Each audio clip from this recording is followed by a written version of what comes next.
Hello दोस्तों, मैं सतीश यादव। आप देख रहे हैं मेरे इस यूट्यूब चैनल सक्सेस मिरर पर। दोस्तों, जो क्रम चल रहा है आरओ बिहार टीचर या उत्तर प्रदेश पुलिस या एसएससी जीडी के लिए, उसी क्रम में मैं आपको पॉलिटिक्स सेशन इस समय लेके चल रहा हूँ। पॉलिटिक्स सेशन लेके चल रहा हूँ।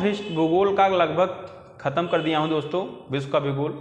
उसी क्रम में पॉलिटिक्स लेके चल रहा हूँ। पॉलिटी में आपको महान्यायवादी, नियंत्रण लेखा महापरीक्षक, मंत्री परिषद और भी पॉलिटी का जो भी इम्पोर्टेंट न्यायपालिका, कार्यपालिका, विधायिका पढ़ा चुका हूँ। उसी क्रम में आज मैं पढ़ाने वाला हूँ आपको प्रधानमंत्री। प्रधानमंत्री क्या हैं, किस अनुच्छेद में आते हैं, त्यागपत्र किसको देते हैं, कौन नियुक्ति करता है, इनका कार्यकाल क्या है, शक्तियाँ क्या है, आज अब इनके बारे में सब कुछ जानेंगे दोस्तों, जो पेपर के लिए बहुत इंपॉर्टेंट है। तो चलिए हम देख लेते हैं प्रधानमंत्री। प्रधानमंत्री की बात की जाए दोस्तों, तो हमारे यहाँ एक संसदीय व्यवस्था है जो ब्रिटेन से ली गई है। जो ब्रिटेन में संसदीय व्यवस्था होता है, संसदीय व्यवस्था में हमारे एक नाम मात्र के राष्ट्राध्यक्ष होते हैं, एक वास्तविक राष्ट्राध्यक्ष होते हैं। नाम मात्र के राष्ट्राध्यक्ष की बात की जाए, हमारे राष्ट्रपति जी होते हैं जो नाम मात्र के राष्ट्राध्यक्ष होते हैं। और वास्तविक राष्ट्राध्यक्ष की बात की जाए तो हमारे प्रधानमंत्री जी वास्तविक राष्ट्राध्यक्ष होते हैं। ठीक, तो बात की जाए दोस्तों संसदीय व्यवस्था है, तो संसदीय व्यवस्था में हमें यहाँ प्रधानमंत्री पढ़ रहे हैं तो दो अनुच्छेद इंपॉर्टेंट याद करना है। अनुच्छेद 74 जो मंत्री परिषद बताता है, और अनुच्छेद 75 जो प्रधानमंत्री बताता है। अनुच्छेद 74 में हमारे मंत्री परिषदों का गठन है, यानी मंत्री कौन कौन रहेगा, गृह मंत्री, रक्षा मंत्री, शिक्षा मंत्री, वित्त मंत्री। इन मंत्रियों के अध्यक्ष, हमारे इन मंत्रियों के मुखिया हमारे प्रधानमंत्री होते हैं, जो अनुच्छेद 75 में बताया गया है। मंत्री परिषद अनुच्छेद 75 प्रधानमंत्री जो इन मंत्री परिषदों के मुखिया होते हैं। उसी क्रम में बात की जाए तो हम आते हैं नियुक्ति या निर्वाचन। बात की जाए हमारे प्रधानमंत्री की नियुक्ति की जाती है, निर्वाचन। तो दोस्तों देखिए, हमारे प्रधानमंत्री की निर्वाचित नहीं होते हैं, नियुक्ति होते हैं। अब दोस्तों निर्वाचन क्या है, नियुक्ति क्या है? देखिए, निर्वाचन की बात की जाए तो निर्वाचन हम उसे करते हैं ये जो जनता द्वारा कुछ लोगों में से किसी एक को चुनना, यह निर्वाचित होते हैं। जनता द्वारा कुछ लोगों में से किसी एक को चुनना, इसे निर्वाचित कहा जाता है। तो नियुक्ति क्या होती है? और यह निर्वाचन लोकसभा के सदस्यों को होता है, राज्यसभा के सदस्यों का होता है। ठीक, लोकसभा के सदस्य यह निर्वाचित किए जाते हैं। और नियुक्ति क्या होता है? किसी ग्रुप द्वारा एक नाम, किसी ग्रुप द्वारा एक नाम एक पद के लिए जो नियुक्त की जाए वह नियुक्ति कहलाता है। किसी ग्रुप द्वारा एक नाम को एक पद के लिए नियुक्त की जाए उसे नियुक्ति कहा जाता है। और यह है नियुक्ति राष्ट्रपति की जाती है, निर्वाचित नहीं होते हैं। निर्वाचित हमारे लोकसभा के अध्यक्ष होते हैं। और इनका नियुक्ति कौन करता है? हमारा राष्ट्रपति। किसी ग्रुप में से किसी एक नाम को किसी एक पद के लिए नियुक्त करना यह राष्ट्रपति द्वारा होता है। निर्वाचन जनता द्वारा होता है, कुछ लोगों में किसी एक को चुनना यह जनता द्वारा होता है। अब हम बात की जाए, यानी कहने का मतलब है हमारे प्रधानमंत्री की नियुक्ति होती है, ना कि निर्वाचित।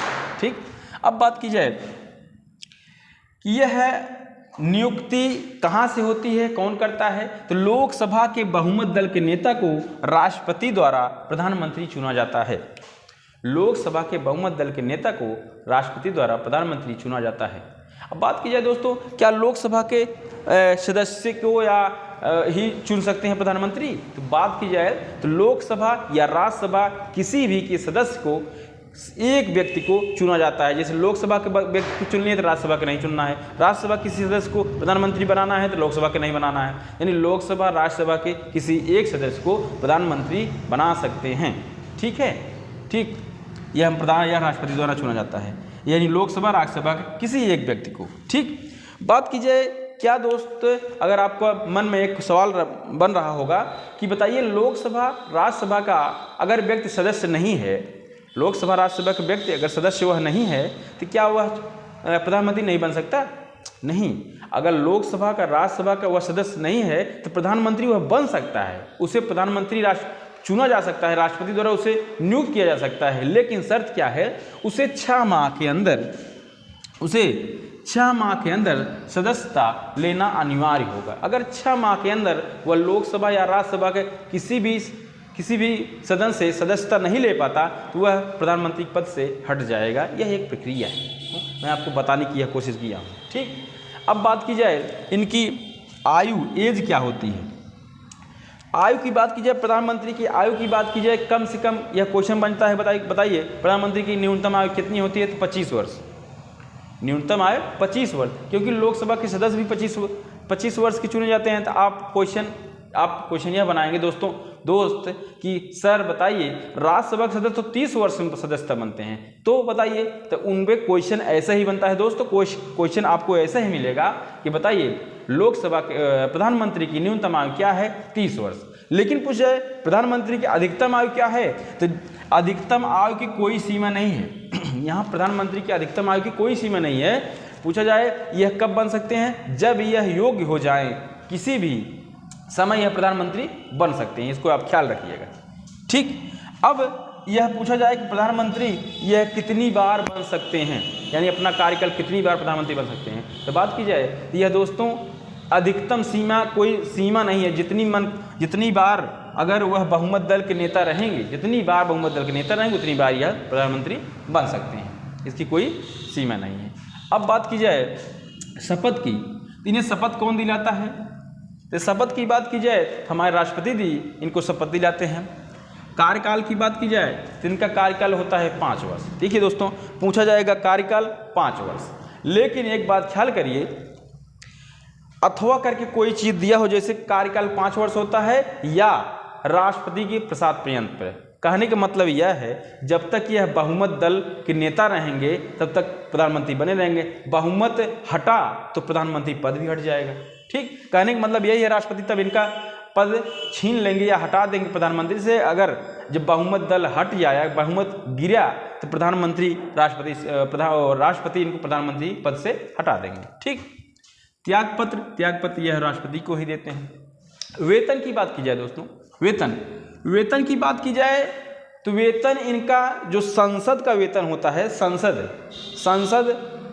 का वेतन होता है, सांसद का वेतन प्लस इनको अलग से भत्ता मिलता है। सांसद का वेतन और प्लस इनको भत्ता मिलता है, यही इनका वेतन होता है। ठीक, अब सांसद का वेतन कौन देता है। देखिए दोस्तों, सांसद का जो वेतन होता है वह सभी सांसद के सदस्यों द्वारा एक मत से अपना नियुक्त करते हैं, खुद वेतन मुझे इतना वेतन मिलना चाहिए, तो सांसद अपना वेतन खुद तय करते हैं। ठीक, अब सबसे इम्पॉर्टेंट बात है इनकी शक्तियाँ।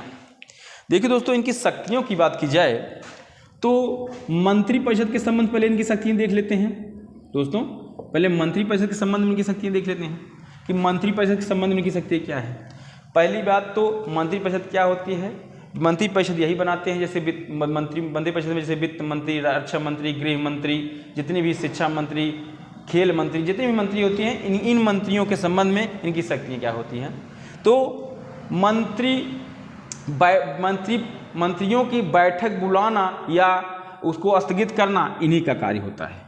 तो पीएम द्वारा मंत्रियों की बैठक बुलाना, ठीक, इनकी अध्यक्षता करना, मंत्रिपरिषद की अध्यक्षता करना। ठीक, मंत्रालय पीएम ही देते हैं। मंत्रालय पीएम देने का मतलब किसको कौन सा मंत्रालय देना है, किसी को वित्त मंत्रालय देना है, किसी को रक्षा मंत्रालय देना है, किसको गृह मंत्रालय देना है, किसको शिक्षा मंत्रालय देना है, यह सब इनका ही कार्य है, यही करते हैं हमारे प्रधानमंत्री जी। और मंत्रियों के माध्यम के विकास कार्य के अध्यक्ष माने जाते हैं। जैसे किसी को सड़क मंत्री बना दिए हैं, आप सड़क कार्य कर रहे हैं, तो उसके अध्यक्ष हमारे यही माने जाएंगे। जो भी मंत्रियों के माध्यम से जो भी विकास कार्य होगा उसके अध्यक्ष हमारे प्रधानमंत्री जी माने जाएंगे, चाहे जो भी मंत्री जो भी कार्य करे। ठीक, अब बात आती है नीचे राष्ट्रपति के संबंध में सलाह देना।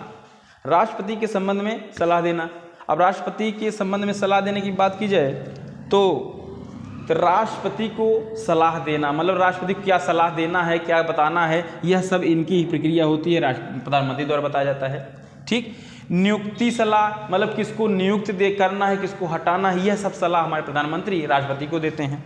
ठीक, योजनाओं की सूचना देना, क्या योजना लाना है, क्या चल रही है, क्या हटाना है, ये सब सूचनाएं प्रधानमंत्री राष्ट्रपति को देते हैं। ठीक, अब उसी के संबंध में संसद के